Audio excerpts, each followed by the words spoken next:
चालू करते हैं आज की क्लास। अगर कोई अभी बीच में ज्वाइन इन होगा तो उसको हम ऐड कर लेंगे। So good evening everyone. पिछली बार जैसे कि हमने स्टैफिज़िग्रिया की साइकी की इमेज को समझा था और ये समझा था कि स्टाफ पेशेंट की मेंटालिटी, स्टाफ पेशेंट कैसा होगा, उसकी पर्सनैलिटी कैसी होगी, उसके वीक पॉइंट्स क्या होंगे, उसकी सॉइल फॉर ग्रोथ क्या होगी, कौन सी सॉइल में स्टाफ की पर्सनैलिटी ग्रो करेगी, कैसे सर्कमस्टेंसेस में स्टाफ की पर्सनैलिटी अफेक्ट होगी। इन सब चीजों के बारे में पढ़ा और मैंने आपको ये भी समझाया था पिछले लेक्चर में कि मेंटल प्लेन एक ऐसी जगह है स्टाफ के लिए जो कि प्रीडोमिनेंट है, जो कि प्रीपोंडरेंस रखती है rather than the physical plane. But इसका ये मतलब नहीं है कि फिजिकल प्लेन में स्टाफ के अंदर पिक्युलैरिटीज नहीं। फिजिकल प्लेन के अंदर भी स्टाफ पिक्युलैरिटीज रखता है। पर जब मैं आपको आज जो फिजिकल सिम्टोमेटोलॉजी के बारे में बताऊंगा, उसको समझने के वक्त आपको एक चीज दिमाग में रखनी है कि जो हम पर्सनालिटी अपने बैकग्राउंड में पढ़ के आ रहे हैं, अगर इस पर्सनालिटी के ऊपर ये फिजिकल प्लेन का ठप्पा लगता हुआ है ना, तो आप समझिएगा कि ये स्टैफ है। ये बैकग्राउंड होना इस मेंटल स्टेट का काफी इंपॉर्टेंस रखता है when you are prescribing staph to a patient. और जब भी आप फिजिकल प्लेन को समझेंगे तो उसमें ये जरूर याद रखिएगा कि ये जो चीजें मैं आपको बता रहा हूं यहाँ पर, ये उसकी पेक्यूलियरिटीज हैं, कैरेक्टरिस्टिक्स हैं, जो आपको दूसरे दवाइयों से इसको डिफरेंशिएट करने में मदद करेंगी। मैं आपको एन नंबर ऑफ लिस्ट के सिम्टम्स नहीं बता रहा हूं कि मैं सारे सिम्टम्स यहाँ पर लिख दे रहा हूं। मैं आपको वही सिम्टम्स से रूबरू करा रहा हूं जो कि आपको प्रिस्क्राइबिंग पॉइंट के लिए इंपॉर्टेंट होंगे, आपको नॉलेज पॉइंट ऑफ व्यू के लिए इंपॉर्टेंट होंगे और आपको स्टाफ को दूसरी दवाइयों से डिफरेंशिएट करने में हेल्प करेंगे। आज की क्लास शुरू होने से पहले एक बेसिक सवाल है मेरा आप सबसे, और वो ये है कि स्टैफिज़ग्रिया कवर्स व्हिच माइज़म। आप में से कोई भी इसका जवाब देना चाहेगा कि कौन सा माइज़म है जिसको staph as a remedy cover करती है?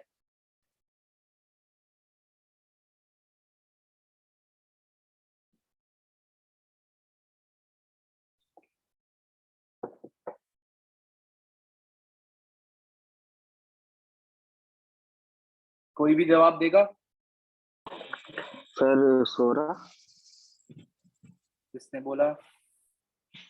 राहुल। राहुल। मानसी गुप्ता का आया है साइकोटिक। ओके, देखिए जैसे कि आपने कहा, राहुल ने कहा कि सोरा, मानसी ने कहा कि साइकोटिक।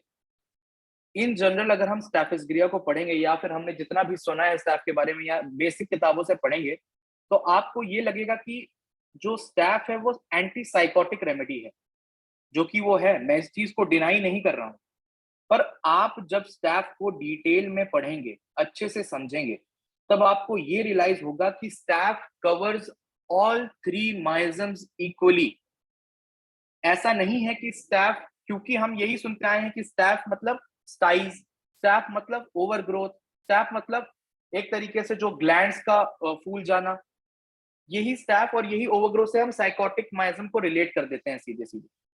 पर अगर आप अपनी टेक्स्ट बुक्स उठाएंगे, और खासकर डॉक्टर केंट ने इसको बहुत अच्छे से मेंशन करा हुआ है, अगर आपके पास केंट मटीरिया मेडिका हो तो उसमें खोलकर आप पढ़िएगा। डॉक्टर केंट लिखते हैं staff suits all three of the miasm.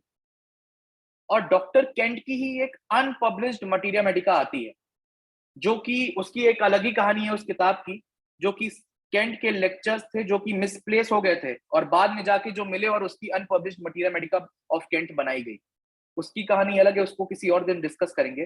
पर उसमें 1895 में जब स्टाफ का एक लेक्चर दे रहे थे डॉक्टर केंट, तो उसमें उन्होंने शुरुआत में ही ये कहा था और थोड़ा डिटेल में समझाया था कि symptoms similar to all three miasm, तीनों माइजम्स के सिमिलैरिटी रखने वाले सिम्टम्स स्टैफिज़ग्रिया में पाए जाएंगे।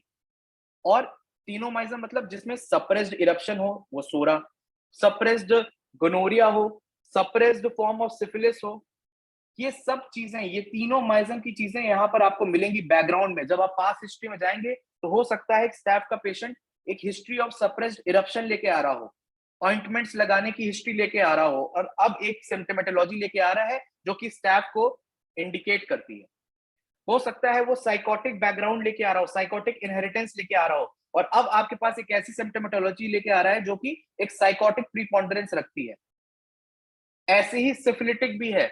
और इसी तीनों माइजम के करस्पॉन्डिंग सिम्टम्स में आज आपको डिफरेंशिएट करके बताऊंगा कि what are the symptoms that correspond to the psora, what are the symptoms that correspond to the psychosis, and what are the symptoms that correspond to the syphilis of Staphylococcus aureus.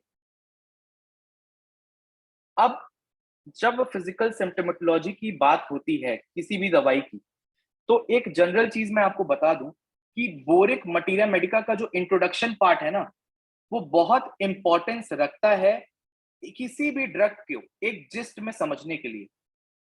और boric materia Medica को जब आप उठाएंगे staph के case में, तो आपको उसमें साफ साफ लिखा हुआ मिलेगा कि diseases of the genito urinary tract and skin most frequently give symptoms calling for this drug. ज्यादातर जब आपके पास पेशेंट आएगा जेनाइटो यूरिनरी ट्रैक्ट की बीमारियां लेके या फिर स्किन कंप्लेंट लेके, ज्यादातर तभी होगा जब आप स्टैफ को प्रिस्क्राइब करेंगे। वहां पर वो स्पीयर ऑफ एक्शन स्टैफ का बहुत ही स्ट्रांग है, वो प्रीपोंडरेंस रखता है बाकी स्पीयर ऑफ एक्शन के ऊपर। हालांकि यहां पर एल्वियोलर पेरियोस्टियम, टीथ, स्पिंस्टर लैसेरेटेड और स्ट्रेच्ड, इन सब चीजों पे भी हमें ध्यान देना है, पर मोस्ट प्रीपोंडरेंस जो रखेगा वो जेनाइटो यूरिनरी ट्रैक्ट और स्किन। तो हम आज की जो फिजिकल सिम्टोमेटोलॉजी की क्लास है वो इन्हीं दोनों चीजों से स्टार्ट करेंगे। जब भी हम जेनाइटो यूरिनरी ट्रैक्ट की बात करते हैं तो हमें वापस आता है स्टैफ के उसी सेक्सुअलिटी वाले पार्ट पे, जो कि है a physical state corresponding to the effects of that habit. और दैट हैबिट क्या है? ये टेंडेंसी टू मास्टरबेशन, ये एक्सेसिव इरेगुलर सेक्सुअल एपेटाइट जो स्टैफ रखता है, ये कांस्टेंट लैशिवियस थॉट जो स्टैफ के दिमाग में चलते ही रहते हैं, चलते ही रहते हैं, चलते ही रहते हैं। इन बैकग्राउंड की चीजों में जब इन चीजों को मेंटल एस्पेक्ट को लेते हुए फिजिकलिटी पे, सोमा पे सिम्टम्स आएंगे, तो स्टैफ बहुत अच्छी दवाई होती है। और गैलेवर्डिन करके एक मटीरिया मेडिका इनकी आती है, अगर आप लोग कभी पढ़ेंगे, साइकी से रिलेटेड है उनकी मटीरिया मेडिका। उन्होंने चीफ रेमेडी बताया है और इसको नाम भी दिया था पैशन जेनाइटल करके स्टैफ को, क्योंकि ये effects of masturbation, effects of increase appetite of sex को कंट्रोल करने में काम आती है। Staph is one of the remedies which has worse from question in men. अब मैंने आपको बताया आपको एक पर्सनालिटी मिल रही है जो कि पिछली बार की क्लास की हमें अगर चीजें याद करें तो, एक तो सेंसिटिव है, मॉर्बिडली सेंसिटिव है।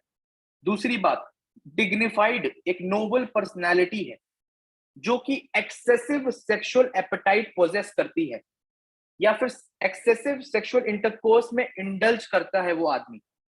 और उसके बाद उसको परेशानी क्या हो रही है, वो आपके पास ये नहीं लेके आएगा ये सब चीजें जो मैं आपको बता रहा हूं, ये आप उससे निकालोगे।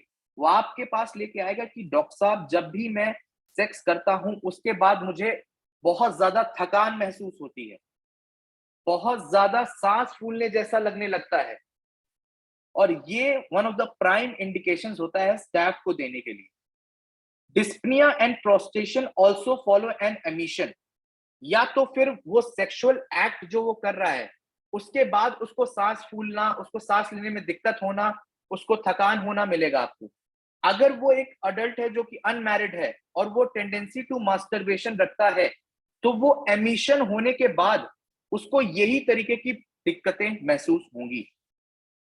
और यहीं पर जहां पर ये स्टैफ इधर डिस्पनिया और प्रोस्ट्रेशन प्रोड्यूस कर रहा है मेन में, वहीं पर जब वुमेन की बात आती है ना, तो question is related directly to the sensitivity of staph, which is also allied to the vulnerary power of staff। vulnerary मतलब किसी भी वूंड को हील करने की पावर जो हम बोलते हैं, क्योंकि स्टैफ की फीमेल इतनी ज्यादा सेंसिटिव होती है आफ्टर फर्स्ट सेक्सुअल इंटरकोर्स, सबसे ज्यादा इंडिकेटेड रेमेडी होती है स्टैफ। और ये मैं नहीं, डॉक्टर क्लार्क कह रहे हैं। Some women suffer very acutely in mind as well as body during and for some time after the first coitus. Dr. Klaas has seen staff 30 give unspeakable relief in such cases. एक और चीज मैं आपको बता दूं, अगर कभी भी कुछ ऐसे स्टॉलवर्ड्स हैं हमारी होम्योपैथी में, अगर वो किसी दवाई को पोटेंसी के साथ किसी केस में इंडिकेट कर रहे हैं ना, तो वो बहुत ही इंपॉर्टेंस रखता है आपके लिए नोट डाउन करने के लिए। जैसे कि डॉक्टर क्लार्क हो गए, डॉक्टर नैश हो गए, डॉक्टर टाइलर हो गई, इन लोगों ने जो एक्सपीरियंस किया है अपनी क्लिनिक में, डॉक्टर लिप्पे हो गए फॉर दैट केस, डॉक्टर डनहम हो गए, ये लोगों ने जो मटीरियल में लिखा है ना, ये अपनी क्लिनिक का एक्सपीरियंस लिखा है, अपनी क्लिनिक की चीजें लिखी हैं, जो उन्होंने पेशेंट में ठीक होते देखा है, उसको ज्यादा इंपॉर्टेंस देके मेंशन किया है और आपको बताया है कि स्टाफ को 30 में दे के देखिए, जहां पर वुमेन फर्स्ट क्वेश्चन के बाद या तो मेंटली या तो फिजिकली इल है। फिजिकली कैसे? वही सेंसिटिविटी, वही आपको मिलेगा, ओवराइटिस मिल जाएगा, आपको सिस्टाइटिस मिल जाएगा, हनीमून सिस्टाइटिस जिसको हम कहते हैं स्टाफ में जो मिलता है। प्रॉब्लम बहुत सारी हो सकती है, पर यहां पर कॉजेशन लेना इंपॉर्टेंट है। यहीं पर अगर कोई और फीमेल है जो कि अपनी मैरिड लाइफ में आगे बढ़ के आ रही है, तो वहां पर और भी दवाइयां इंडिकेटेड हो सकती हैं ऐसे केसेस में। लेकिन अगर फर्स्ट क्वेश्चन के बाद ये दिक्कतें आ रही हैं, तो you must think of step, और वहां पर स्टैप की इंपॉर्टेंस बहुत ज्यादा बढ़ जाती है। Doctor class has seen cystocele relieved by step, sensitiveness, stinging, stitching, shooting pain, worst by touch, itching are the chief notes of staph। ये जो पेन का कैरेक्टर कैसा होगा? Stinging type, stitching type of pain होगा, और excessive etching होगी, और जब भी वहां पर छुएंगे तो वो एग्रवेट करेगा। दो पेक्युलैरिटीज बताते हैं स्टैफ की जब जेनाइटो यूरिनरी ऑर्गन की हम बात करते हैं डॉक्टर क्लास। अगर ये मिल रहा है तो स्टैफ ही स्टैफ, सोचिए उससे ऊपर ना उससे नीचे। एक है constant urging to urinate in young married women, बार बार बार बार बार बार यूरिनेशन होना, एक के बाद एक, 5-5 मिनट पे, 10-10 मिनट पे जा रही है। दूसरी चीज, यूरेथ्रा की बर्निंग व्हेन नॉट यूरिनेटिंग, ये अपने आप में बहुत पेक्यूलियर सिम्टम है स्टैफ का। आपको यूरेथ्रा में बर्निंग बिफोर मिक्चुरेशन मिलेगा, ड्यूरिंग मिक्चुरेशन मिलेगा, लेकिन ये जो है ना कि जब यूरिनेशन नहीं कर रहा है, या आफ्टर यूरिनेशन भी मिल सकता है, पर जब यूरिनेशन कर ही नहीं रहा है, उसके अलावा यूरेथ्रा में बर्निंग प्रोड्यूस हुए पड़ी है, इसमें staph is the top remedy. अगर आप बिफोर, ड्यूरिंग और आफ्टर में जाके देखेंगे तो बहुत सारी रेमेडीज आपको मिलेंगी, लेकिन जब ये सिम्टम आता है ना कि यूरेथ्रा तब बर्न हो रहा है जब यूरिनेशन से आसपास कोई लेना देना ही नहीं है, 5 मिनट पहले, 10 मिनट बाद कुछ नहीं, अलग से ही प्रोड्यूस हो रही है ये बर्निंग।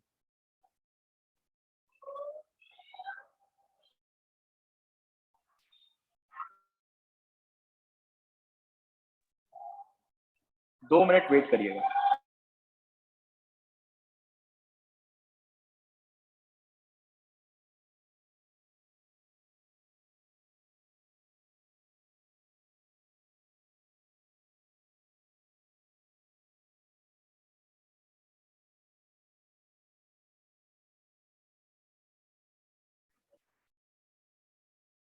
हाँ,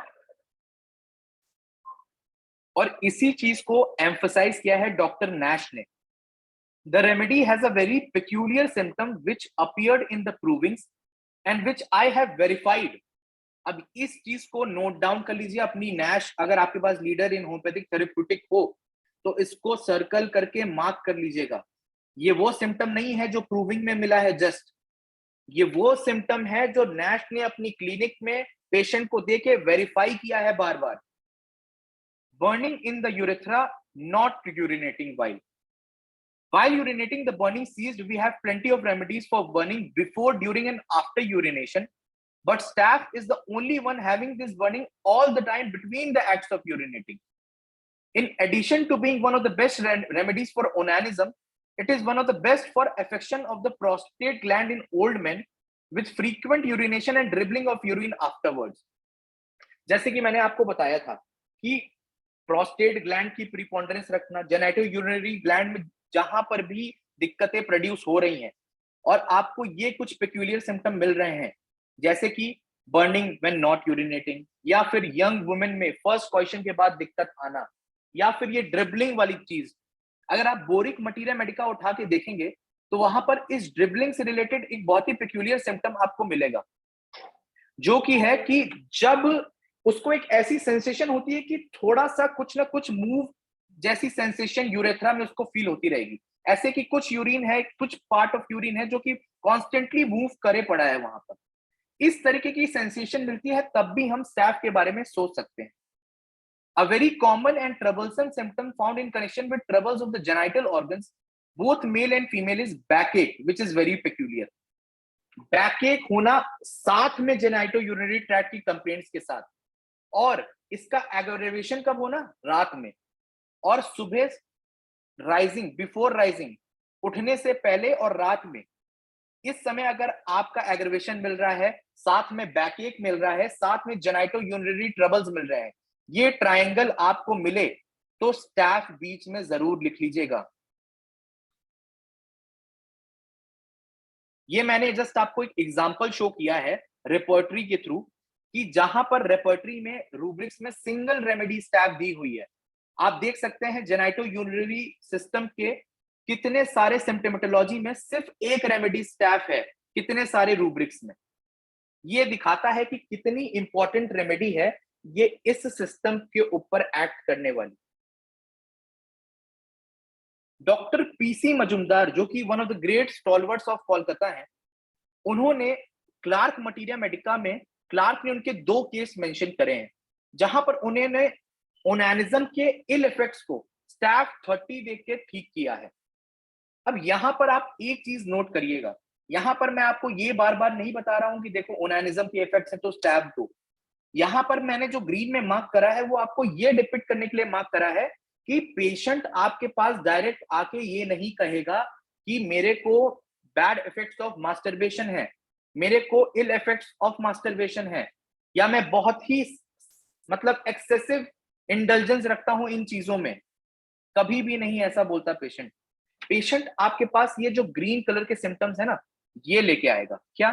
वेकेंट काउंटेनेंस, नो एप्टीट्यूड और inclination for mental work, despair of the future, कुछ करने का मन नहीं कर रहा है, चेहरा देख के ऐसा लगता है कि कुछ है ही नहीं, खाली, कुछ सोच ही नहीं है दिमाग में, एकदम वीकनेस, फ्रस्ट्रेशन लेके आ रहा है, चीजें भूल जाता है बार बार, कॉन्स्टिपेशन बना हुआ है, हेडेक बना हुआ है। और इसी तरीके की सिम्टोमेटोलॉजी जब मिलती है और आप केस टेकिंग लेते हैं और आपको बैकग्राउंड में एक बार हमेशा इस तरीके की सिम्टोमेटोलॉजी मिले तो एक बार इंक्वायर करिए कि मास्टरबेशन की हैबिट थी कि नहीं थी। जब आप ये इंक्वायर कर रहे हैं और वहां पर आपको मास्टरबेशन की हैबिट मिलती है तो वहां पर आप स्टैफ 30 दे के जरूर देखिए। Hypochondriasis, apathy, weak memory caused by sexual excesses or constantly dwelling on sexual subject is how the symptom is given. इस तरीके का कुछ सिम्टोमेटोलॉजी लेके पेशेंट आपके पास आएगा। अब यहां पर डॉक्टर केंट ने स्टैफ को सेलेनियम से थोड़ा सा जोड़ा है। Staph has much of the salacity of selenium. ये जो सेलासिटी वर्ड है ना, ये वही चीज है, excessive indulgence in thoughts of sexual matter, the entire paralysis of the genitals। Selenium में भी यही चीज मिलती है, पर सेलेनियम और स्टैफ की थिंकिंग में एक माइनर सा फर्क है जो कि डिफरेंशिएट करता है इन दूसरी रेमेडीज को, कि कोनियम और स्टैफ दोनों में ये थॉट्स रहेंगे, पर दोनों इस थॉट से परेशान होंगे, इन थॉट्स को हटाना चाहेंगे अपने अंदर से, इन थॉट्स को लेकर उनके अंदर एक गिल्ट की फीलिंग होगी कि नहीं, मैं ऐसा नहीं हूं, मैं ऐसा क्यों सोच रहा हूं, मैं इस तरीके की चीजें ही क्यों सोचता रहता हूं, मैं ये सही नहीं कर रहा हूं।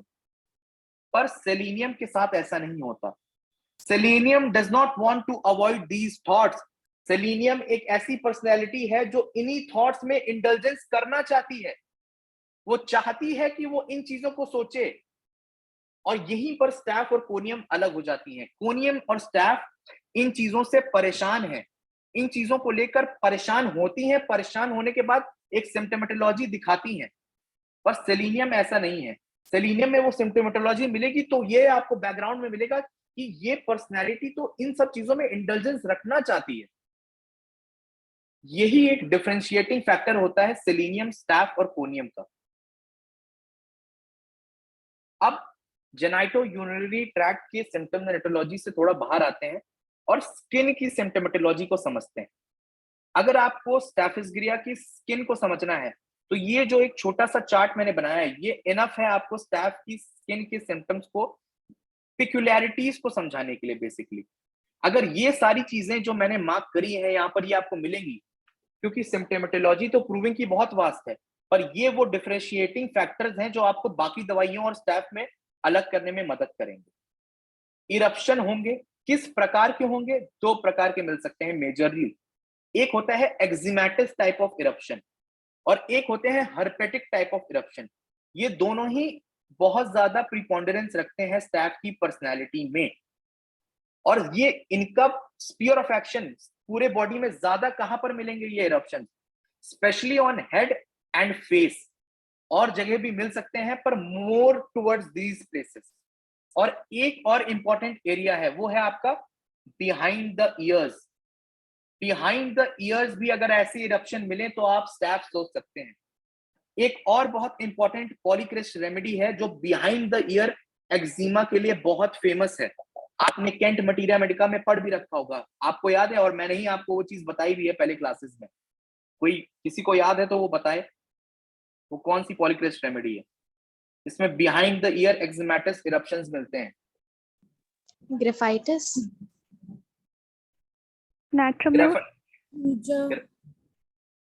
ठीक है, ग्राफाइटिस में मिल सकते हैं।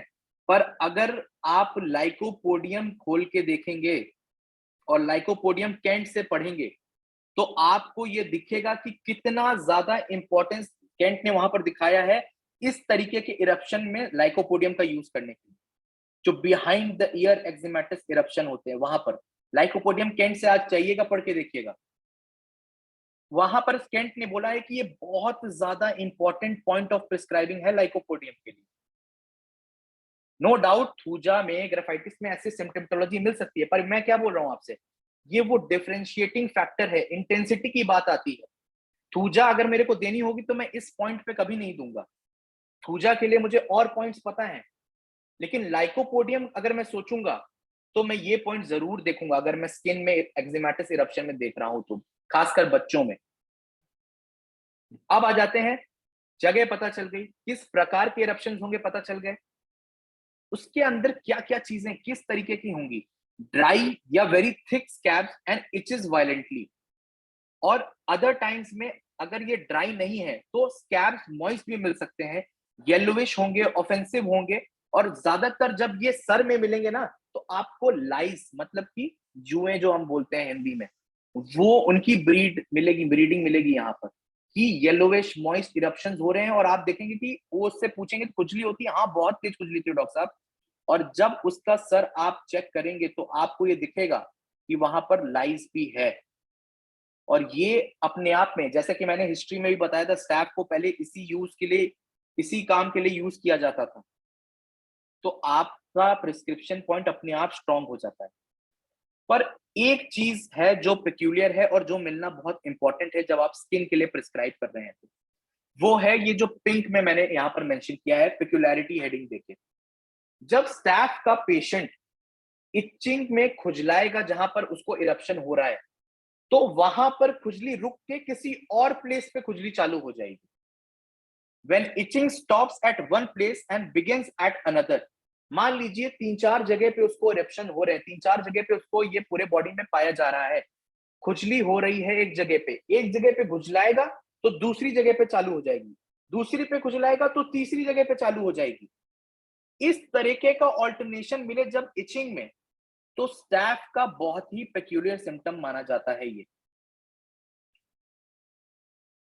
इसी को डॉक्टर नैश भी मेंशन करते हैं, और डॉक्टर नैश इसकी एक और पेक्यूलैरिटी को बताते हैं। Staph is a good skin remedy, it cures both dry and moist eruption. जैसे मैंने पीछे बताया कि ड्राई भी मिलेंगे, मॉइस्ट भी मिलेंगे। The eczema of staph oozes an acrid moisture from under the scabs, जहां पर स्कैब बने हैं उसमें से एक एक्रिड मॉइस्चर जो कि इधर उधर इरिटेशन प्रोड्यूस करे वैसा उसमें से फ्लूइड निकलेगा। And new vesicles form from the contact of the exudation, जो मैटर, जो एक्रेड मॉइस्चर उसके अंदर से प्रोड्यूस हो रहा है, वो जहां जहां बॉडी में लगेगा वहां वहां नए इरप्शंस प्रोड्यूस होते चले जाएंगे। अगर यही सिम्टोमेटोलॉजी लेके पेशेंट आ रहा है कि डॉक्टर साहब मुझे ये इरप्शन हुआ है, कहां पर हुआ है, स्पेशली हुआ है डॉक्टर साहब मेरे को हेड में, फेस में भी है और बिहाइंड द ईयर्स भी है। अच्छा, किस तरीके का है डॉक्टर साहब? उसमें से मॉइस्ट है, गीला गीला सा है, उसमें से पानी सा भी निकलता है और बहुत खुजली होती है। और जब मैं कान के पीछे खुजलाऊंगा तो मेरे सर में होने लगेगी, सर में खुजलाऊंगा तो मेरे फेस पे होने लगेगी। और जहां जहां उसका पानी डॉक्टर साहब छूता है वहां वहां नए तरीके के दाने निकलने लगते हैं, नए इरप्शन आने लगते हैं। तो स्टाफ जरूर सोचिए वहां पर। They generally itch very severely and one peculiarity is that, वही चीज जो मैंने आपको पीछे पीछे मेंशन कर दी, when itching is relieved by scratching in one place, it immediately appears in another. The eczema is often on the head, on the sides, around ears, but the most marked action is in the eyelids. Eyelids पे भी eczema होना, ये भी बहुत marked होता है staph में। अब स्किन की पेक्युलैरिटी को जानने के बाद एक पेक्युलैरिटी पे आते हैं जो कि उसके मेंटल एस्पेक्ट पे भी है और उसके फिजिकल एस्पेक्ट पे भी शो करती है। आपको पता होगा, मैंने बताया था कि स्टाफ को मेंटालिटी को समझाते हुए मैंने बोला था कि स्टाफ सप्रेस करते करते अपने इमोशन को इंड्यूरेट कर देता है। और जब इमोशंस इंड्यूरेट हो जाते हैं ना, तो वो फिजिकल लेवल पे कैसे शो होते हैं? आपको स्टाई होगी, आपकी स्टाई ठीक होगी, पर वो एक हार्ड नोड्यूल छोड़ जाएगी। आपकी ग्लैंड्स जो होंगी ना, ग्लैंड्स पे भी स्टाफ इफेक्ट करती है, ओवर ग्रोथ हो जाएगी वहां पर भी। ये इस तरीके के टिश्यू में कहीं भी कुछ हुआ, कुछ इंजरी हुई, वहां पर एक हार्ड टाइप का स्कार फॉर्मेशन हो गया। ये जो हार्ड टाइप का स्कार फॉर्मेशन हुआ, ये जो इंड्यूरेशन हुए, ये पेक्युलैरिटी है स्टैफ की। Wounds do not heal easily. Healing हो गई मतलब एक बार स्क्रैच हुआ, वहां पर लगी, वहां पर हीलिंग प्रोसेस हुई, अब वो नॉर्मल हो गया। स्टाफ का पेशेंट जब ये किसी तरीके का डैमेज लेके आएगा ना, वहां पर एक हार्ड नोड्यूल टाइप का आपको मिलेगा, एक हार्ड इंड्यूरेटेड सरफेस मिलेगा, वो हील नहीं हो रहा है properly. There is a development of hard dead tumors of chronic induration of many kind, especially with styes. They do not only come and go but also leave hard indurated spots. और इसी तरीके की over growth, ये over growth वाले, अच्छा हाँ, अब यहाँ पर मुझे याद आया जो मैंने आपको पहले बात बताई थी कि कवर्स ऑल थ्री माइजम। ये जो इस तरीके की सिम्टोमेटोलॉजी है ना स्टैफ की, the symptomatology indicate to the sycotic miasm. जो शुरुआत में किसी ने मेंशन किया था ना कि साइकोटिक भी होती है, ये जो सिम्टोमेटोलॉजी है ना, over growth, cauliflower like experiences, ये फिग वॉर्ड्स मिलना, ये साइज में इंड्यूरेशन मिलना, ये हार्डनेस मिलना, ये ओवर ग्रोथ मिलना, ये उसके साइकोटिक टाइप को इंडिकेट करती है स्टैफ की। अगर ये चीजें आपको फिजिकल सिम्टोमेटोलॉजी में ले ले, तो बैकग्राउंड में जाके फास्ट हिस्ट्री में एक बार गोनोरिया की हिस्ट्री जरूर चेक करिएगा, या साइकोटिक बैकग्राउंड की हिस्ट्री जरूर चेक करिएगा। और अगर मिल रही है तो ये एक प्लस पॉइंट हो जाता है आपके इंडिकेशन के लिए कि हाँ, यहां पर स्टैफ जाएगी। फिगवॉट्स इतने बड़े होते हैं कि यहां पर बता रहा है figwarts about anus so that anus can hardly be observe. इतने बड़े बड़े, इतने मोटे मोटे फिगवॉट्स आपको मिलेंगे staph. Styles, nodocytes, chalices on eyelids, one after another, sometimes ulcerating. There is only one remedy that can compare with this one in chronic blepharitis, and that is graphitis. ग्राफाइटिस हो गई, बोरेक्स हो गई, ये थोड़ी आसपास आती है स्टैफ के, नहीं तो staph is the only one that covers these symptomatology इतने डीप में। It has some remarkable cures of cross, puny, sickly children having the teeth and eyelid symptoms. Not only were the local troubles remedied, but the patient was cured every way. अगर इस symptomatology पे prescribe कर रहे हैं तो ना ही सिर्फ वो चीज जाएगी, पर ओवरऑल टोटलिटी में पेशेंट एक हेल्दी पर्सनालिटी बन जाएगा। आई थिंक, और ये सब जो मैं बता रहा हूं ना, ये वही डॉक्टर नैश के पिक्यूलियर पॉइंट्स हैं जो प्रिस्क्राइब करते थे वो पोटेंसी के साथ। I think of but two other uses of staph which I wish to mention. एक क्या है? The cure of condylomata, figworts or cauliflower-like experiences. In one case with the 200 of this remedy, I removed an excrescence on the perineum of a lady in which the growth was an inch long and the appearance was exactly in appearance like cauliflower. It rapidly disappeared under the action of this remedy and never returned. अगर आप लोग miasm Hahnemann की chronic disease से पढ़ेंगे और psychotic chapter को पढ़ेंगे, साइकोसिस chapter को, तो वहां पर आपको ये कॉलीफ्लावर लाइक एक्सपीरियंसेस के एग्जांपल हनीमैन मेंशन करेंगे। ये साइकोटिक बैकग्राउंड को इंडिकेट करता है। और स्टाफ 200 को देखे डॉक्टर नैश ने ऐसे केसेस को ठीक करा हुआ। अब एक ऐसा और पॉइंट है स्टाफ का जहां पर हम बहुत कम सोचते हैं स्टाफ के बारे में, जो कि है वूंड्स में, चोट लगने में। अब चोट लगने में इसमें कुछ दवाइयों से कंपैरिजन और डिफरेंशिएशन इंपॉर्टेंट। उसमें से पहली दवाई आती है हमारी हाइपेरिकम।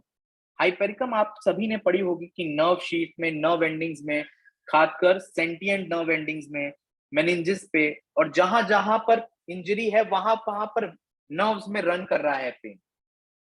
ये सब पेक्युलैरिटी है हाइपेरिकम की। पर एक और रेमेडी है जो इसी तरीके की चीजों में काम आती है, क्लियर कट और incised wound made with a sharp instrument, और if you have made such an opening with your knife while practising surgery, तब स्टाफ बहुत इंपॉर्टेंट रेमेडी होती है। ये जो मैंने आपको बताया था ना कि ऑपरेशंस के बाद इस तरीके का दर्द उठना जहां पर ऑपरेशन हुआ है वहां पर इंडिकेट करता है स्टाफ को। If you have opened the abdominal cavity and the walls of the abdomen take on an unhealthy look, एक indurated, एक hard वाला look आ रहा है, एक induration form हो गई है जहां पर ऑपरेशन हुआ था, उसमें stinging burning टाइप का दर्द हो रहा है, तब वहां पर स्टाफ बहुत ज्यादा काम करेगी। Staph is not only a remedy for ovarian and other affections, it also meets the condition following operation on ovaries. सिर्फ जेनाइटो-यूरिनरी में ओवरीज पे एक ओवरऑल एक इंडिकेशन नहीं है, पर अगर wound made by clean cutting instrument, effects of wound made by clean cutting instrument, अगर ओवरी से रिलेटेड कोई ऑपरेशन हुआ है, वहां पर किसी इंस्ट्रूमेंट से वहां पर कोई वुंड बना है, उसमें भी स्टाफ इक्वली काम आती है। और ये की नोट सिम्टम है स्टाफ का, डॉक्टर क्लार्क कहते हैं। सेकेंड, अब यहीं पर जो मैंने डॉक्टर नैश का बताया था आपको कि पहला 2 जगह पे स्टाफ को डॉक्टर नैश यूज करते हैं। एक मैंने बताया कॉन्डाइलोमेटा में, यहीं पर स्टाफ पे मेंशन कर रहे हैं दूसरा यूज डॉक्टर नैश, वो है it's use for incised wounds. It is the best remedy here. वो बोलते हैं कि इंसाइज्ड वुंड के लिए अगर कोई बेस्ट रेमेडी है तो वो सिर्फ स्टाफ है, where there is a clean cut edge after surgical operation. आप कैलेंडुला लैसरेशंस में सोचते हैं, आप arnica, hamamelis, ledum, sulphuric acid, bruised, sore, lame feeling में सोचते हैं, आप rhus tox, calcarea, nux vomica, strain, sprain, इन सब में सोचते हैं, कैल्केरिया फॉस और सेम्पाइटम फ्रैक्चर में सोचते हैं। तो आज से एक और चीज नोट कर लीजिएगा कि इंसाइज्ड वुंड आफ्टर ऑपरेशन अगर आपको मिल रहा है फ्रॉम क्लीन कटिंग इंस्ट्रूमेंट, तो स्टाफ को वहां पर जरूर याद करिएगा, जरूर लिख लीजिएगा। जितना इंपॉर्टेंट इन सारी रेमेडीज का इन पर्टिकुलर टाइप की इंजरीज पे है, उतना ही इंपॉर्टेंट स्टाफ का इस इंसाइज वुंड वाली इंजरी में है, बशर्ते बाकी की चीजें भी मैच कर रही हो, टोटलिटी भी बन रही हो। एक और बहुत पेक्यूलियर चीज है, अगर आपको याद हो मैंने बोरिक मटीरिया मेडिका आपको दिखाई थी शुरुआत में, एक बार मैं फिर से वहां ले जाना चाहूंगा। ये लास्ट लाइन पढ़िए इसकी क्या लिखी है, स्पिंस्टर्स लैसरेटेड और स्ट्रेच्ड। ये जो लैसरेटेड और स्ट्रेच्ड है ना, ये लैसरेटेड टिश्यूज जो लिखा हुआ है, ये मैंने आपको मेंटल सिम्टम्स को समझाते हुए बताया था कि लैसरेटेड टिश्यू और लैसरेटेड इमोशंस दोनों में ही स्टाफ इक्वली इंपॉर्टेंट है। और ये जो स्ट्रेच वाली बात आती है ना, तो इसकी पेक्युलैरिटी एक डॉक्टर गैस्किन की मटीरिया मेडिका आती है, जो कि कंपैरेटिव मटीरिया मेडिका है, केंट के ऊपर उन्होंने बनाई है। उसमें बहुत ब्यूटीफुली वो इस चीज को बताते हैं कि wonderful remedy where the spinster stretched have been seen. और स्टाफ को वो स्ट्रेचिंग का कोई भी टिश्यू जो एक्सट्रीम स्ट्रेचिंग हुई है जहां पर, और उसके पीड़ित होकर फिर पेशेंट आपके पास आ रहा है, तो एक नेचुरल एंटीडोट है स्टाफ वहां पर उस स्ट्रेचिंग का। When the urethra of the woman is stretched due to stone in the bladder, कोई ओवर ग्रोथ हुई, कोई भी अंदर, और उसकी वजह से, उस ओवर ग्रोथ की वजह से जो टिश्यू का नॉर्मल साइज है वो अब स्ट्रेच हो रहा है, वो फूल रहा है, और ये जब स्ट्रेच होता है ना, उसकी वजह से जो पेन हो रहा है, उसकी वजह से जो परेशानियां आप महसूस कर रहे हैं, वहां पर स्टैफ उस स्ट्रेचिंग के दर्द को एंटीडोट करने के लिए यूज किया जाता है। यहाँ पर एक केस भी उन्होंने मेंशन किया है, a case of stretching of the urethra after the operation. Patient was in great distress, screaming and crying, bathed in cold sweat, head hot and body in cold sweat. Excuse me. Staff was given to her and in a few minutes she went to sleep. जब उसको staph दिया, कुछ ही minutes बाद वो अपने आप सोने चली गई आराम से, दर्द उसके कम हो गए, उसके पेन सबसाइड कर गए। तो कभी भी याद रखिए, क्योंकि जब आप इसको पैथोलॉजिकल लेवल पे सोचेंगे तो डायरेक्ट स्ट्रेचिंग आपको दिखेगी नहीं, पर आप देख रहे हैं कि उसको कोई स्टोन है जिसकी वजह से वहां का टिश्यू एक्सट्रीम स्ट्रेच कर रहा है, कोई उसको सिस्ट है, कोई उसको एक तरीके से ओवेरियन सिस्ट हो रखा है जिसकी वजह से उस जगह पे एक्सट्रीम स्ट्रेचिंग प्रोड्यूस हो रहा है और उसकी वजह से उसको पेन महसूस हो रहा है, साइज बहुत इंक्रीज कर गया है उस चीज का। तो वहां पर आप स्टैफ को रिलेट कर सकते हैं। अब मैंने आपको साइकोटिक इनहेरिटेंस के बारे में एक पॉइंट बताया था जब मैंने आपको कॉलीफायर वाली ग्रोथ, फिगवॉर्ड्स, इन सब चीजों के बारे में बताया। एक और सिफिलिटिक इंपॉर्टेंस वाली रखने वाली सिम्प्टोमेटोलॉजी मिलती है स्टैफ में, और वो मिलती है स्टैफ की टीथ में। The drug may be indicated in children who are weak and broken down as a result of a syphilitic or psychotic influence. ये तो एक इन जनरल बता रहे हैं। और ऐसे बच्चों में क्या मिलेगा? Teeth decaying rapidly. अब ये टीथ डीके करना तो और भी एक बहुत इंपॉर्टेंट दवाई का सिम्टम है, और जो कि one of the best remedy मानी जाती है जब मिल्क टीथ के डीके के लिए। कोई बताएगा मिल्क टीथ के बच्चों में मिल्क टीथ के डीके के लिए, खराब हो जाए और एकदम टूट के गिर जाए, ऐसे में और कौन सी दवाइयां आती हैं? कोई बताएगा?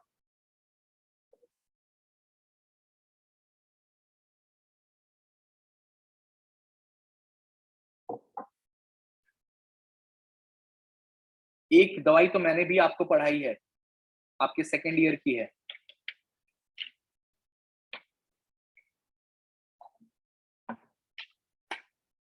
क्रियोजोट। अगर आप खोल के पढ़ेंगे, डॉक्टर फेरिंगटन की मटीरिया मेडिका में खोल लीजिए, एलन की नोट्स में शायद मिले आपको, और भी कई मटीरिया मेडिका में आप खोल के देखिएगा, is one of the best remedies for this. यहाँ पर मैंने इसमें मेंशन भी करा हुआ है जब इस चीज को बताया है। Rivals with kreosote which is one of the best remedy for premature decay of milk teeth. Thuja, thuja में भी ये चीज मिलेगी, मैंने आपको पढ़ाया था। To decay at the edges of the gums. ये डिफरेंशिएटिंग फैक्टर आपको एलन की नोट्स में लिखा हुआ भी मिल जाएगा, थूजा से, मर्क से, इन सब चीजों से। अब टीथ को समझने के लिए इसमें मैंने यहाँ पर डीप कॉन्स्टिट्यूशनल स्टेट क्यों लिखा है? क्योंकि बच्चों में इस तरीके का डीके ऑफ टीथ एक नॉर्मल सिम्टम नहीं है।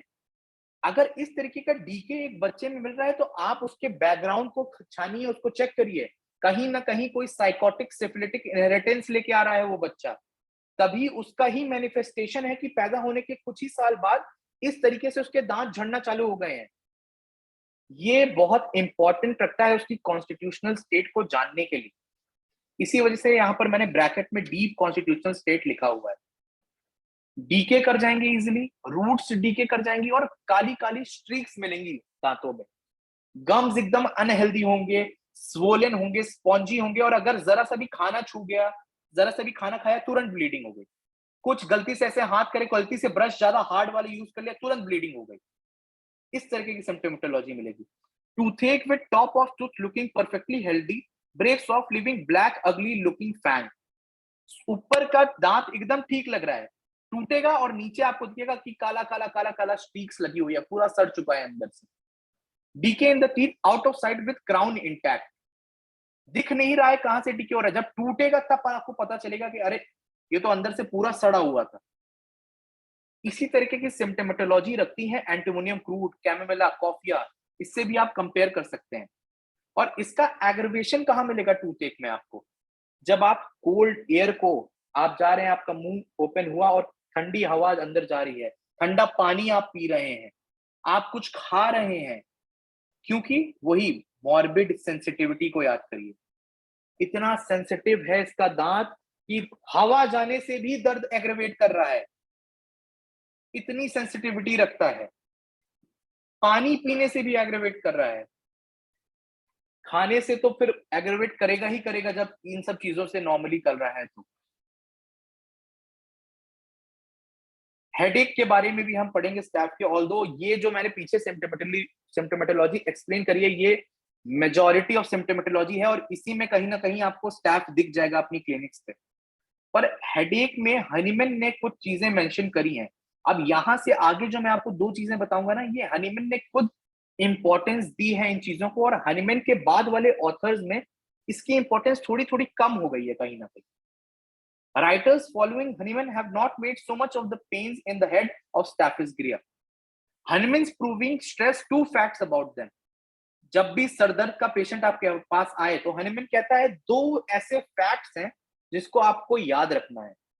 एक, प्रेसिंग इनवर्ड्स एंड आउटवर्ड्स, ऐसा लगेगा कि अंदर की तरफ या बाहर की तरफ एक प्रेसिंग पेन हो रहा है, कभी कोई अंदर की तरफ दबा रहा है, इचिंग भी हो रही है, वहां पर प्रिकिंग भी हो रही है, और कोई कभी कोई बाहर की तरफ खींच रहा हो, ऐसा एक सेंसेशन महसूस होता है स्टैफ को। एक और सेंसेशन है कि यहाँ पर एक वुडन बॉल टाइप की महसूस होती है स्टैफ को। और दूसरी चीज क्या है, violence of the head pen is increased when touched. जब भी आप दबाने को जाएंगे, जब आप टच करेंगे जहां पर आपको दर्द हो रहा है, वो पेन और ज्यादा एग्रेवेटेड फॉर्म में आएगा। यहीं पर और दवाइयों से आप डिफरेंशिएट कर सकते हैं। कुछ दवाइयों को टाइट बैंडेजिंग पसंद है, कुछ को प्रेशर एम्बुलेरेट्स है, पर यहां नहीं, यहां छुएगा तो तुरंत दर्द और बढ़ के वापस आएगा। और इनवर्ड्स या आउटवर्ड्स ऐसा सेंसेशन हो रहा है दर्द का, इस तरीके की फीलिंग मिल रही है, एक वुडन बॉल की सेंसेशन, एक वुडन बॉल की सेंसेशन मिल रही है। तो स्टैफ को आप सोच सकते हैं इन केसेस ऑफ हेडेक में हनीमैन कहते हैं। ऐसे ही एक अफेक्शन है जहां हनीमैन ने मेंशन किया है, वो है रूमेटिक अफेक्शन। अच्छा, मैं एक चीज आपको बता दूं कि अगर आप हनीमैन का माइजन कॉन्सेप्ट पढ़ेंगे और उसमें सेकेंडरी और tertiary manifestations of sycosis and syphilis को पढ़ेंगे, प्राइमरी तो छोड़ दीजिए, प्राइमरी में आप सबको पता है फिगवॉर्ड, कॉलीफ्लावर लाइक ये वो, ये आपको सबको पता है, पेनिस पे ये मिलना, इरप्शन मिलना, ये सब जानते हैं। पर डीप में डिटेल में जाके सेकेंडरी और टर्शियरी मैनिफेस्टेशंस पढ़िएगा, आपको दिखेगा कि जब भी कोई साइकोटिक और सिफिलिटिक बैकग्राउंड वाला बंदा है ना, उसके सेकेंडरी और टर्शियरी मैनिफेस्टेशन हमेशा रूमेटिक अफेक्शंस लेके आते हैं। आप उसकी सिम्टोमेटोलॉजी को स्टडी करिएगा और नोट डाउन करके अंडरलाइन करिएगा, इस चीज को मिलेगा आपको हर किताब में। डॉक्टर जीएच एलन की क्रॉनिक माइजम पढ़िएगा, वहां पर भी मेंशन्ड है, साइकोसिस के केस में specially. Hahnemann seems to lay far more stress on the action of staph on joints and limbs than his followers have done. दो हेरिंग थोड़े बहुत थे जिन्होंने इस पे थोड़ा मेंशन किया भी था, but in joint troubles with the staph mentality, one should consider the remedy, especially wherever its outstanding characteristic worse from touch। वही worse from touch, यही वर्स फ्रॉम टच हेडेक में भी आपको मिल रहा है, यही आपको यहां भी मिल रहा है, छूते ही ब्लीडिंग हो जाना। और ये सब का कारण वही है जो मैंने आपको पहली क्लास में बताया था, मॉर्बिड सेंसिटिविटी, बीमार कर देने वाली, परेशान कर देने वाली, दर्द तुरंत प्रोड्यूस कर देने वाली सेंसिटिविटी रखता है स्टैफ। दांत में छुआ तो ब्लीडिंग हो गई, सर में छुआ तो पेन स्टार्ट हो गया, पैर में छुआ जहां दर्द हो रहा है तो दर्द और बढ़ गया। इस तरीके की सेंसिटिविटी का पोजीशन रखना। कैमोमिला थोड़ा आसपास आती है स्टैफ के यहाँ पर। Chamomilla, so like the staph mentality, is often neglected where it would be so useful in rheumatic affection. But chamomilla cannot keep still, especially at night. The rest pain in limbs keep the patient awake and jerking and perhaps up and pacing the floor. इधर से उधर दर्द के मारे एक जगह नहीं बैठ पा रहा है कैमोमिला का पेशेंट, इधर से उधर पेस करे पड़ा है। पूछोगे क्या हुआ, बहुत तेज दर्द हो रहा है, नींद नहीं आ रही है। Whereas the staph pains are unbearably worse from touch. वो टच से दर्द बढ़ रहा है, एग्रेवेशन मिल रहा है। तो स्टैफ सोचिए, अब रात में दर्द एकदम रात में इंक्रीज किया और इधर से उधर कर रहा है पेशेंट, आराम ही नहीं मिल रहा है दर्द में। तो कैमोमिला सोचिएगा। कैमोमिला और स्टैफ की मेंटालिटी भी बहुत मैच करती है। आपको बच्चों में एक सिम्टम मिलेगा कि जो भी उनको टॉयज आपने दिए वो मांगे, वो फिर फेंक दिए। ये आपको कैमोमिला में मिलता है ना, यही आपको सिम्टम स्टाफ में भी मिलेगा। पहले कोई चीज मांगेगा, जैसे ही वो चीज आप दे दोगे उसको उठा के फेंक देगा, नहीं चाहिए अब। डॉक्टर एमएल टाइलर इसको बहुत ब्यूटीफुली बताती हैं इन रूमेटिक अफेक्शन के बारे में। Who has used staph for instance in rheumatoid arthritis? Here from it's proving it ought to be useful where its mental outlook prevails. वहां पर ज्यादा सोचो जहां पर स्टैफ की मेंटेलिटी मिल रही है, और उसके साथ में ये रिमेटॉइड अर्थराइटिस मिल रहा है। रिमेटॉइड अर्थराइटिस की एन नंबर ऑफ मेडिसिन है, पर क्या स्टैफ जैसी मेंटेलिटी हर जगह मिल रही है? नहीं। ये डिफरेंशिएट करने के लिए इंपॉर्टेंट है बैकग्राउंड की मेंटेलिटी, जब रूमेटॉइड अर्थराइटिस में आप स्टैफ को दे रहे हो। Mental symptoms being in the grading of symptom the most important provided they are marked. अगर इंटेंसिफाइड मेंटल सिम्टम मिल रहे हैं, मार्क्ड मेंटल सिम्टम मिल रहे हैं, तो वो सबसे ज्यादा इंपॉर्टेंट हो जाते हैं प्रिस्क्राइबिंग पॉइंट ऑफ व्यू से, टोटलिटी बनाने के पॉइंट ऑफ व्यू से। लेकिन मार्क्ड होने चाहिए, इंटेंसिटी होनी चाहिए, आपको साइफर करना पड़ेगा कहीं वो कॉमन मेंटल सिम्टम्स तो नहीं है। And specially if showing change due to the sickness from the normal of the individual. कि बीमार होने से पहले डॉक्टर साहब एकदम शांत रहता था, पर जब से बीमार हुआ है एकदम एग्रेसिव हो गया है, गुस्सा करे पड़ा है, चीजें फेंक रहा है, दूसरों पे चिल्ला रहा है, गाली बक रहा है। इस तरीके का मार्क्ड चेंज आपको मिल रहा है बीमार होने से पहले और बीमार होने के बाद में, तो बहुत पेक्यूलियर होता है मेंटल सिम्टम्स को पिक करने के लिए। But one has observed in some of the worst and most intraceable cases of rheumatoid arthritis just such restless misery and feeling of resentment against as appear in the proving and as have been cured by staph। ये staph का जो इस तरीके का symptomatology mind पे मिलना और इस तरीके की सिम्टोमेटोलॉजी रूमेटॉइड आर्थराइटिस की फिजिकल पेन पे मिलना, इस तरीके की सिम्टोमेटोलॉजी जब मैच करती है ना, तो बहुत सारे केसेस ठीक हुए हैं स्टैफ से, बहुत सारे। यहीं पर आपको मिलेगा। आप अगर एमएल टाइलर में जाके, उन्होंने ब्लैक लेटर सिम्टम्स की एक लिस्ट दी होती है, उसमें आप जाके देखिएगा, उसमें लिखा रहेगा cardialgia by indignation, rheumatic complaints by indignation, या उस मेंटालिटी के एलिमेंट्स फ्रॉम लेके ये सिम्टम्स आए, ये सोमा के सिम्टम्स आए, ये फिजिकल पेन के सिम्टम्स आए। आपने पूछा कब से चालू हुआ? जब से मुझे वो इंडिग्नेशन का एपिसोड है, जब से मुझे वो सप्रेस्ड इमोशन का एपिसोड है। अब क्या लेके आ रहा है? Rheumatoid arthritis. अब क्या लेके आ रहा है? Teeth decay. अब क्या लेके आ रहा है? हेडेक। अब क्या लेके आ रहा है? एक्जिमा। डॉक्टर रॉजर मॉरिसन की किताब में आप पढ़ेंगे स्किन में, तो उन्होंने लिखा है psoriasis after suppressed emotion, top grade remedy है स्टैफ। ये, और वो एक मेंशन करते हैं सिम्टम जिसमें डायमंड बनाते हैं, और वो कहते हैं कि जहां पर भी मैंने अपनी मटीरिया मेडिका में डायमंड सिम्टम मेंशन किया है ना, वो उस रेमेडी के लिए पूरी मटीरिया मेडिका में सबसे इंपॉर्टेंट सिम्टम है। और वहां पर उन्होंने डायमंड के आगे लिखा है psoriasis caused by suppressed emotion, staph. Stomach और एब्डोमेन के बारे में मैंने कुछ चीजें आपको पहले भी बताई थी, कि मेंटल कोलिक के बारे में बताया था कि कोई बच्चा जिसको चिल्ला दिया गया हो, कुछ बोल दिया गया हो, उसको इंसल्ट फील हुआ हो, वो एक्सप्रेस न कर पाया हो, घर आया हो और उसको भयंकर एब्डोमेन में दर्द चालू हो गया हो, तो वहां आप स्टैफ सोच सकते हैं। कोई ऑपरेशन हुआ हो, उसके बाद से उसको वहां पर जहां पर स्टमक में या एब्डोमेन में ऑपरेशन हुआ है, उसके बाद से ये दर्द बना हुआ है, तो आप स्टैफ सोच सकते हैं। वीकनेस इन एब्डोमेन, ऐसा लगता है कि ड्रॉप हो जाएगा, नीचे गिर जाएगा, तो अगैरिकस, इपिकैक्स, स्टैफ, ये रेमेडीज दिमाग में आती है। अब स्टैफ को पसंद नापसंद क्या होता है? शुगर, स्वीट, स्वीट की डिजायर रखता है स्टैफ, मिल्क की डिजायर भी है, मिल्क का अवर्जन भी है, दोनों मिलेगा। ब्रेड की डिजायर मिलेगी। और आप केंट की अनपब्लिश्ड मटीरिया मेडिका पढ़ेंगे ना, तो उसमें एक बहुत पेक्यूलियर सिम्टम मिला है कि मीट की डिजायर है, पर लीन मीट की। अब आप में से कोई ये बता सकता है कि लीन मीट से क्या मतलब है यहाँ पर? सर जिसमें फैट कंटेंट बिल्कुल ना हो। बिल्कुल सही। आप कभी भी अगर कहीं जाते हैं, अगर आप लोग खाते हैं नॉन वेजिटेरियन, तो आप कटिंग जब प्रोसेस देखेंगे, तो वहां पर बोला जाता है चर्बी छोड़ देना या चर्बी हटा देना। आप वहां खड़े हैं तो ये भी आपको वहां पर दिखाएगा कि उस पर्सन की डिजायर फैट वाली मीट की है या बगैर फैट वाली मीट की है। और अगर आप स्टैफ में अनपब्लिश्ड मैथमेटिक्स ऑफ केंट में जाके पढ़ेंगे तो वहां पर साफ साफ लिखा है कि मीट पसंद है पर लीन मीट, जहां पर उस फैट की कवरिंग को, उस फैट की ऊपर की जो लेयर को ना हटा दिया गया हो और वो लीन मीट का पीस बचा हो, वो पसंद है। यही पर पूरी चर्बी वाला मीट किसको पसंद होता है? फैट से भरपूर मीट।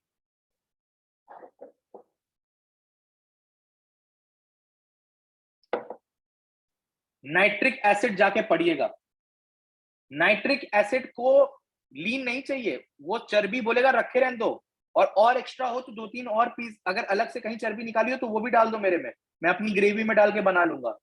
इस तरीके से उसको पसंद है फैट। एक पेक्यूलियर चीज जो मुझे और मिली डिजायर में, ये है थिन फ्लूइड सूप का। ये आपको डॉक्टर हेरिंग की मटीरिया मेडिका में मिलेगा।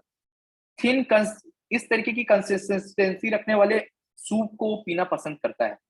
और ये तो बहुत ही कॉमन चीज है, एलन की नोट्स में मिल जाएगा कि वाइन, ब्रांडी, टोबैको की डिजायर है। थर्स्टलेस काइंड ऑफ, बहुत थर्स्टलेस तो नहीं, मार्क तो नहीं बोलेंगे, लेकिन हाँ थर्स्ट कम होती है स्टैफ की कंपेयर टू अदर रेमेडीज। पर एक सिम्टम जो बहुत ज्यादा इंपॉर्टेंट रखता है वो ये है कि उसको एक्सट्रीम रेवनस टाइप का डिजायर होगा खाना खाने का। Ravenous hunger, extreme hunger even when stomach is full, पेट भरा हुआ है फिर भी एक्सट्रीम भूख लगी पड़ी है। ये बहुत ही मार्क्ड सिम्टम होता है स्टैफ की पर्सनालिटी को डिपिक्ट करने के लिए। इतनी जो सिम्टोमेटोलॉजी हमने पढ़ी, ये वो सिम्टोमेटोलॉजी है जो कि इंडिकेट करती है स्टैफ को, जब उसकी मेंटल सिम्टम को आप साथ में लेते हुए चलेंगे। ये वो सिम्टोमेटोलॉजी है जो वो तीनों मायज़म को कवर करती है। ये वो सिम्टोमेटोलॉजी है जो पिक्यूलैरिटी ऑफ स्टैफ आपको डिपिक्ट करती है। मैं ये नहीं कहूंगा कि यही सारी सिम्टोमेटोलॉजी है जो मैंने पढ़ा दी, बस उससे ऊपर कुछ नहीं है। आप लोग किताबों में जाइए, आप नई नई किताबें मटीरियल मेडिकल की उठाइए, पढ़िए, और अगर आपको लग रहा है कि कुछ छूट गया या कुछ नहीं समझ में आया, या ये सिम्टम जो सर ने नहीं बताया इसका मतलब नहीं समझ में आया, इसका मीनिंग नहीं समझ में आया, या ये कैसे आ रहा है नहीं समझ में आया, तो वो क्वेश्चंस पुट अप करिए। जितना आप क्वेश्चंस पुट अप करेंगे उतने इस level of this class will improve. नहीं तो बस ये गिव गिव होगा। जब गिव एंड टेक रिलेशनशिप होगा ना, तो ये ग्रो करेगी हमारी रिलेशनशिप, और उतना ही आपको पढ़ने में मजा आएगा और मुझे पढ़ाने में। तो आज के लिए इतना ही। स्टाफ हमारी कंप्लीट हो गई है। मैं फिर से आपको कह रहा हूं कि अगर आपको स्टाफ में कुछ भी कमी महसूस लग रही है, कुछ चीजें नहीं समझ में आई, beat on mental pain, beat on physical pain, या आपको लग रहा है I have miss something which I have not told, then you must inform me through the group or through the private messages as you feel so. और अगले lecture से हम अब डाइव इन करेंगे वापस अपने ऑर्गेनॉन में, और अफोरिज्म 105 से स्टार्ट करेंगे। तो आई होप नेक्स्ट लेक्चर में आप कुछ क्वेश्चंस पुट अप करेंगे, आप कुछ क्वेश्चंस मुझे भेजेंगे। आज की क्लास के लिए इतना ही। Thank you.